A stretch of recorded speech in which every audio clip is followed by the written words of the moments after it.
From Captivity to Freedom, subtitled I Didn't Know I Was Deceived, written and read by Grace Josie. Chapter 3. Chapter 3 begins with a quote from Maya Angelou, and it reads, "People will forget what you said, forget what you did, but people never forget how you made them feel." Sjoerd's family made plans to move across the Atlantic to Canada shortly after the war ended, far away from their war-ravaged homeland. All of them, especially Sjoerd, wanted a fresh start in life. They wondered if a new beginning would be possible if they stayed in Holland. Sjoerd kept asking Laura to please think about making the move. The decision didn't come easy for Laura and Geeske. Holland was home, despite the war. Yet the war had changed so many things that now it didn't feel like a place where they could really live life to its full anymore. There was pain wherever they looked. Loved ones lived in a shell of what once was. They wondered if the country could ever be rebuilt. Sjoerd was pushing for immigration, but his older sisters had developed relationships and connections in the Lissa community that might be hard to uproot. Would they be willing to say goodbye to their boyfriends? What was fair to all of their children? The younger ones had school friends and connections too. And what about negotiating all the logistical details of immigration, the costs, and then navigating the cultural changes once they got to Canada? And yet they yearned for a fresh start with new opportunities. Laura and Geeske deliberated well into the night on several occasions, pondering and praying about their future. They discussed immigration with their older daughters, all of which surprisingly indicated that their relationships with their boyfriends weren't as serious as they had led on. They would be willing to make the move. So Laura said to Geeske, "For the sake of our children, if we can give them a better life, it would be wonderful. We should look into it further." Geeske agreed. She would support the idea since the older girls were willing to leave their friends. Sjoerd needed the adventure, and the younger children would be able to adjust. The next day, Laura told Sjoerd, "I've decided to go to the immigration office to find out what's involved with moving to Canada. Do you want to go with me?" "Yes, yes," answered Sjoerd with a big smile on his face. Seeing that smile made Laura joyful. Sjoerd had rarely smiled since the war ended. Maybe this idea of immigrating would be especially good for his son. "Sjoerd, here's my plan. You know we can't afford the money involved to immigrate, but we'll go to the immigration office and just ask some questions. Who knows? Maybe there's a way to borrow the money if someone is willing to lend it to us. Then we can pay them back after we get to Canada from our wages there." They arrived at immigration services in The Hague and discovered that a large settlement of Dutch people was forming in Ontario, Canada. The Canadian government was actively recruiting immigrants to work across the country as farm laborers under the Netherlands Farm Families Movement. Immigrants were required to have a sponsor who would guarantee them work and accommodations for 1 year upon arrival. After the time was up, they could apply for citizenship, but it would cost even more money than Laura had surmised. "Sjoerd, let's go to the park. We can eat the lunch your mother packed and have a smoke. Our farming experience will probably help us get accepted, but I want to think more about the costs." They found a bench under a tree and began to eat their cheese sandwiches. They ate in silence, cleaned up their food wrappers, pulled out some cigarettes, and both began to smoke. Just then, an elderly man came by the bench asking if Laura could give him a light for his cigarette. They struck up a conversation, and Laura told him about his desire to immigrate with his family, but that he felt the costs were prohibitive. The man smiled. "It is expensive, but I know a man who'll probably lend you the money." Surprised, Laua pursued further. Please tell me, what's his name? Do you know him very well? How can I get to see him? The man gladly shared. Paulus Vanderspeck. He lives not far from here. He goes with me to church. And last week, he told me to be looking for people who might need help with money after the war and to put their lives back together again. He wants to make a difference. He is a wealthy business owner, owns the greenhouse business in Turbridge. He gave them Paulus's address and then wished them a good day. Excitedly, Laua said, Sjoerd, could this be Providence? If this man is willing to lend me the money, I believe it might be God's will that we immigrate. Another smile graced Sjoerd's face. Then a puzzled look came across his eyes. What is Providence, Dad? Sjoerd, yes, it is good for your heart that you keep asking me questions. Providence means God is guiding and protecting us, that God's making his will known to us. They arrived at the Vanderspeck home later that day and introduced themselves to Ellie Vanderspeck, who answered the door. She kindly invited them in for coffee and cake while she went to find her husband. While she was gone, both of them sat stiffly in the eloquence of Ellie's finely decorated dining room. I'm sure they felt something like bulls in a china shop. Ellie had the finest gold-rimmed tea set and a silver tea service arranged on the table. They must have just arrived as she was about to serve tea, because a freshly baked spice cake was sitting in the center of the table, along with some jams, sliced butter, and cheese. The table was covered with a finely crocheted bright white tablecloth. Dainty treasures were displayed on several tables around the room. The furniture was exquisitely designed, with embroidered floral patterns on the chair seat covers. Crystal lamps with fringed shades shed light in the room, and on either side of the window hung white lace curtains.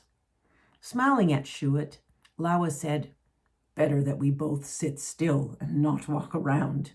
We might break something. When Paulus arrived, both Laua and Sjoerd carefully stood up to shake hands. After getting to know each other a bit while Ali served the tea and cake, Paulus asked what brought Laua to his door. Laua poured out his heart to Paulus, who listened intently. He could tell that Laua was an honest, hard-working man of faith who loved his family dearly. Paulus was a wealthy business owner and had already decided that when the war was over, he wanted to contribute to the healing of the people of his nation in any way that he could. After hearing more of Laua's story and future dreams he had for his family, Paulus agreed to lend Laua the money right on the spot. They talked more about the arrangements, exactly how much money was needed, and that Laua would repay the funds from Canada whenever he could. It was an arrangement of trust and generosity common among Dutch citizens of the time. On the way home, Laua said excitedly, Sjoerd, see how God has provided for us? We have much to give thanks for. Let's hurry home and tell Geeska and the family. Again, Sjoerd's face broke out in a wonderful smile.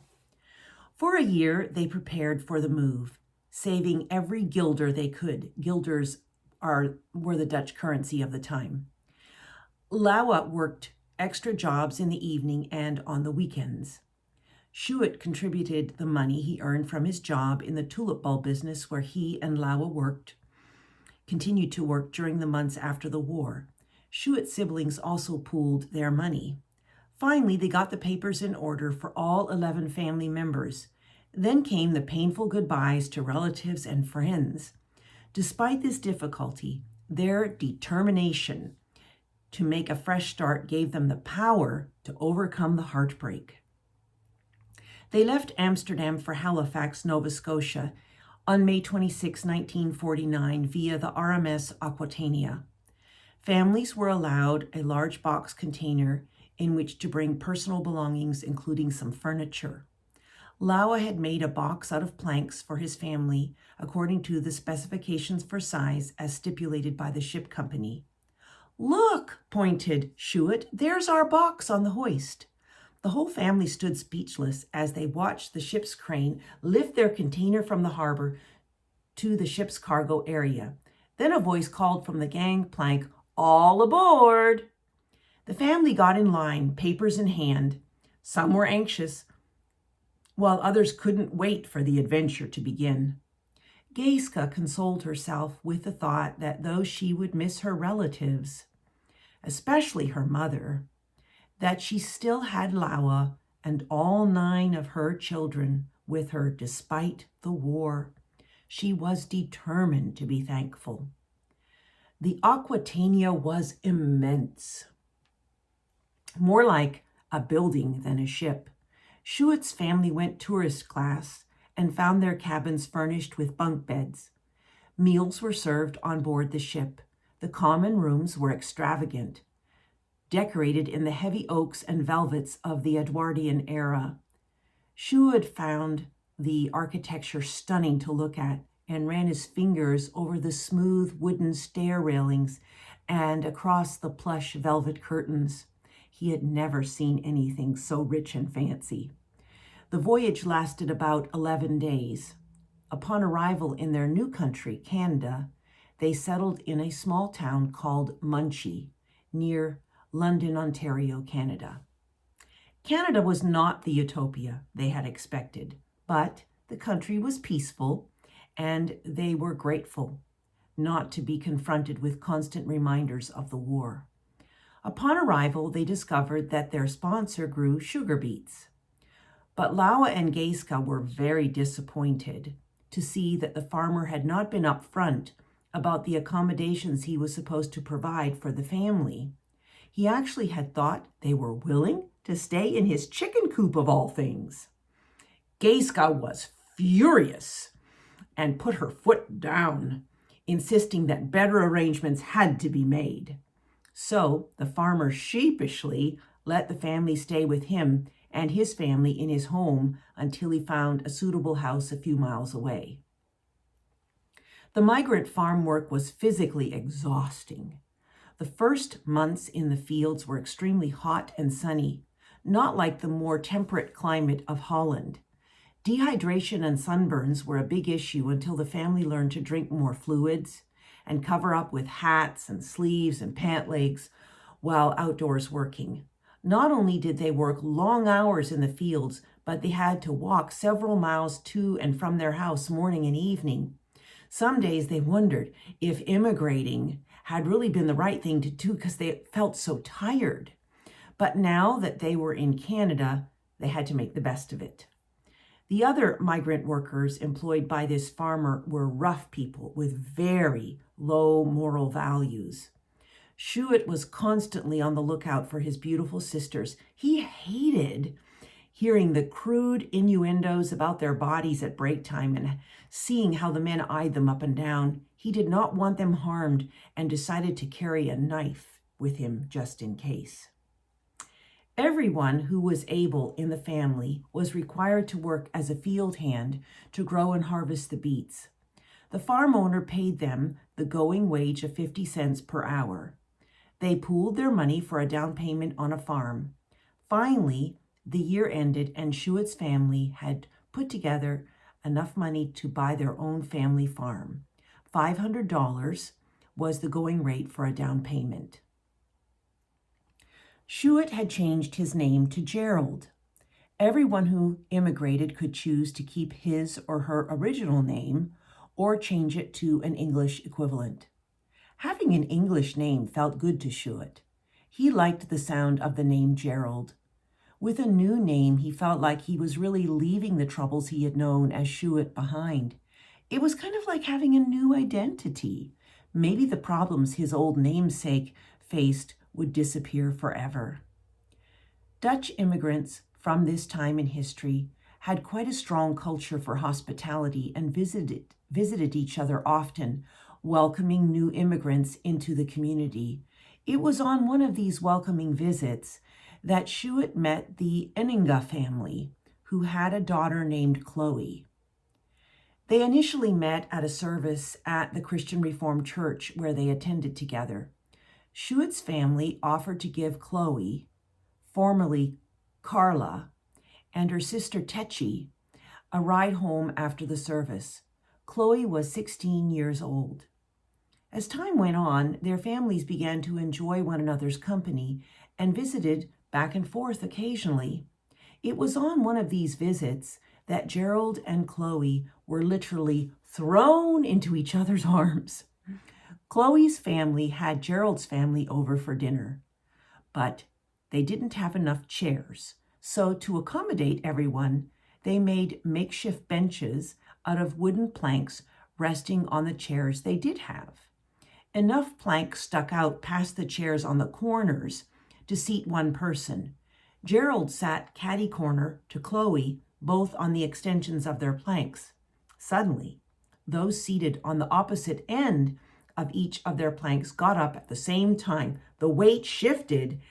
Gerald and Chloe's seats went out from underneath them and they toppled together in a pile on the floor, arms and legs entangled.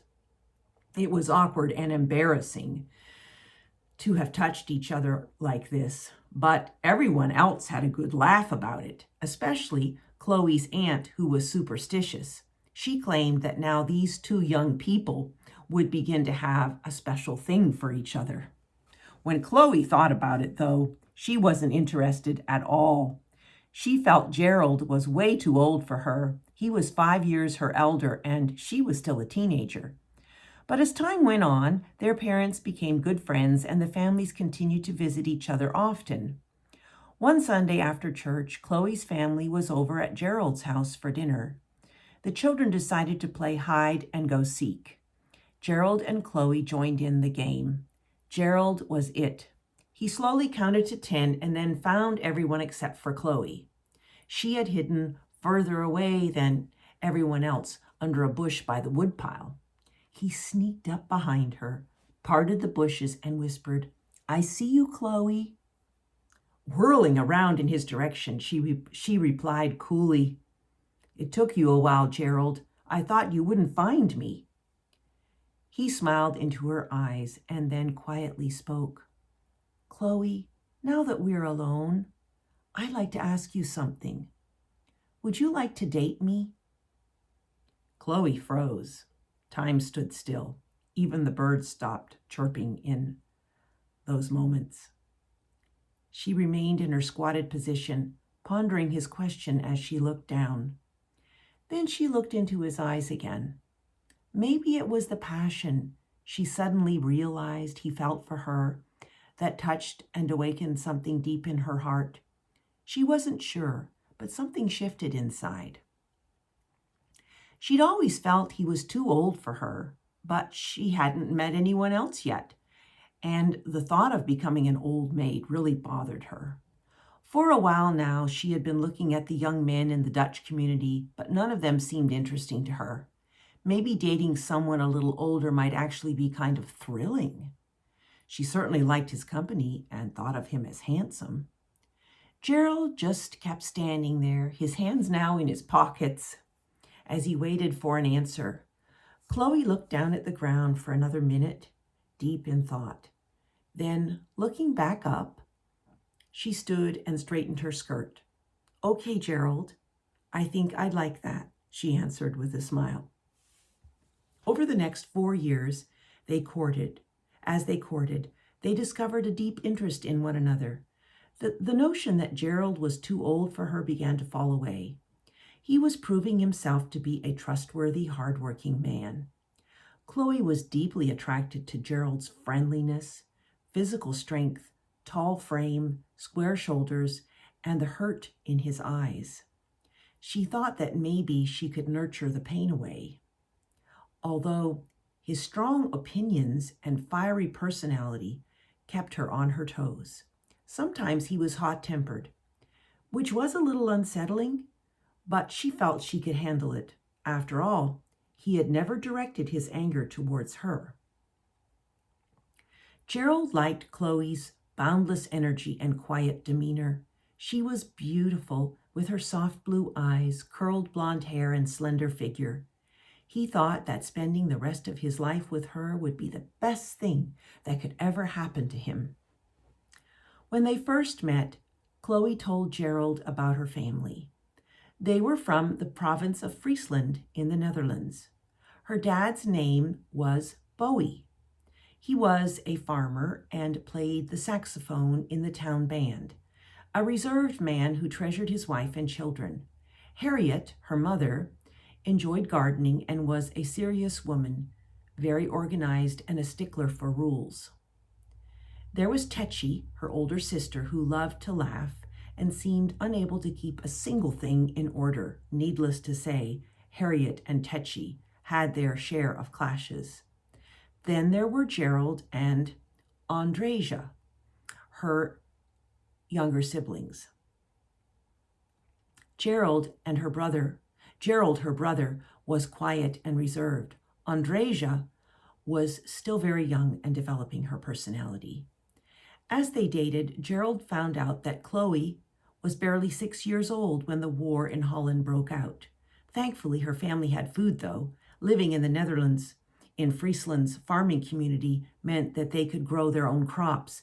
They had pigs, eels from the canals, and rabbits to eat during the terrible hunger winter. And her family had enough food to share. So when a request was made by their church or the government to give free room and board to people in need, Chloe's mom and dad opened their home. They fed and housed many young girls from other areas of the province who were without sufficient food. So they wouldn't starve, children were sent away by their parents to live with the Enningas and other fellow countrymen in Friesland who had food. Chloe shared a very vivid memory with Gerald of a young pregnant woman who was in desperate need. She had been raped by a German soldier and then was displaced from her family home when the Nazis took over their village. Most of the girls my mother's family helped were badly infested with lice, but this woman had the worst infestation ever. Chloe clearly recalled seeing the poor woman being treated to kill the lice. First, Chloe's mother sprinkled the woman's hair with lice powder. Then, after the prescribed amount of time was over, she combed the dead lice out of the woman's long hair and threw them into the fire inside the wood stove. The flames would crackle as the parasites burned. As Gerald and Chloe continued to date and get to know one another, Chloe told Gerald about how patriotic her father was. Bowie Enninga was 40 years old during the Nazi takeover. He was a hired hand on a farm for her uncle who lived nearby. And at the same time, he was in the Dutch military working as a gunner, shooting down planes during the occupation. Thankfully, he was not killed or taken as a prisoner when Germany invaded, and he was able to dodge the forced labor camps. He also worked with the Dutch underground in addition to his farming job. But one day he got caught and was sent to a concentration camp.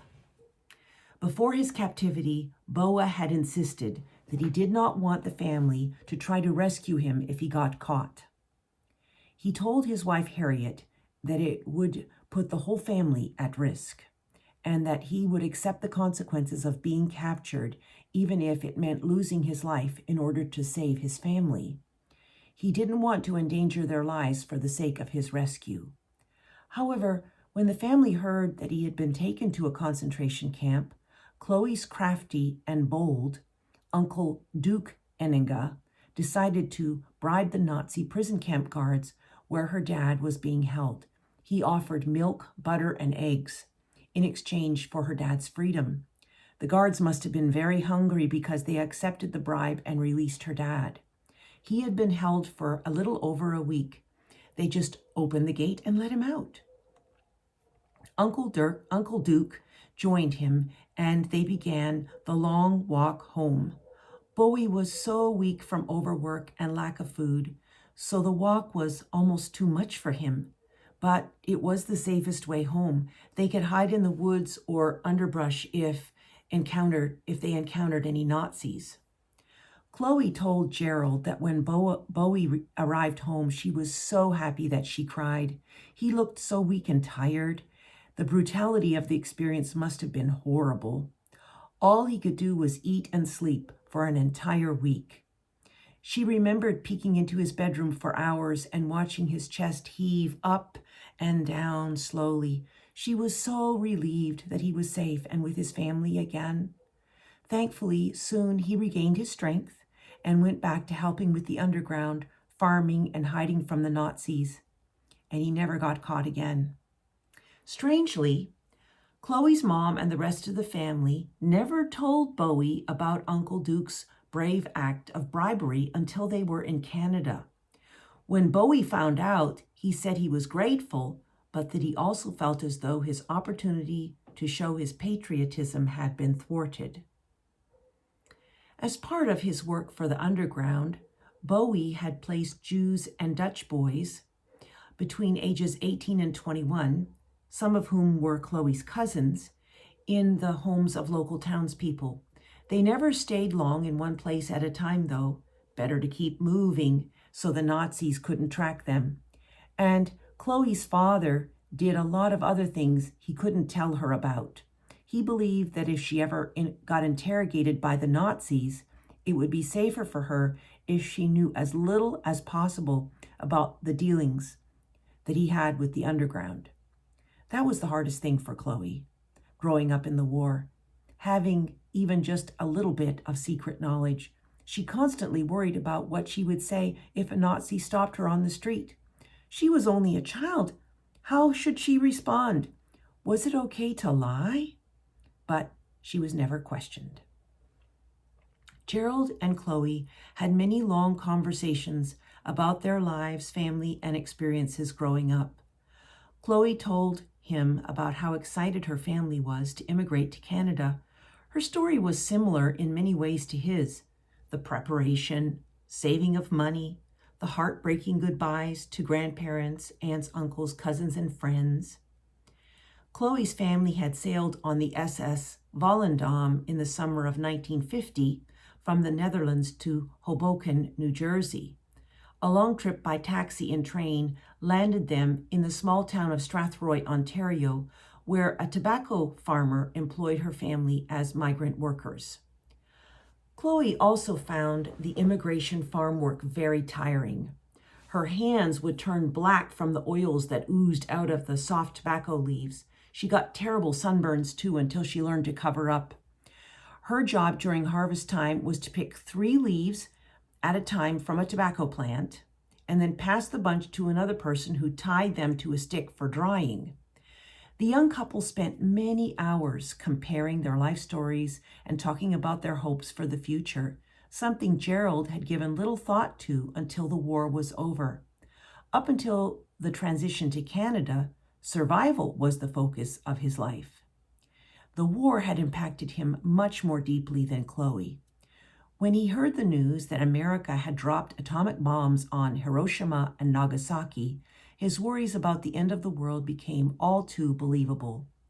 He wondered and thought about this almost every day. Could he dare to dream about a real future with Chloe? One day, he decided to take the risk and that the time was right to talk it over with her. Chloe, do you think we have a future together? I would like that. Sjoerd. We enjoy each other, don't we? But if the world comes to an end, then our dreams will be ruined. I don't want to break your heart or mine. But what would we have to lose? If we don't take our moment now, then... Her voice trailed off. Gerald looked into her eyes. Then we'll never have it. I can't think about not being with you for the rest of my life. I love you, Chloe. Let's get married and hope for the best. Are you asking me to marry you? Chloe's eyes grew big with excitement. I am, he smiled. Chloe, will you marry me? On May 11th, 1955, their lives were joined as one in marriage. They were full of hope for a bright future, overflowing with adventure and romance, finally safe in each other's arms. Gerald was 25 and Chloe 20.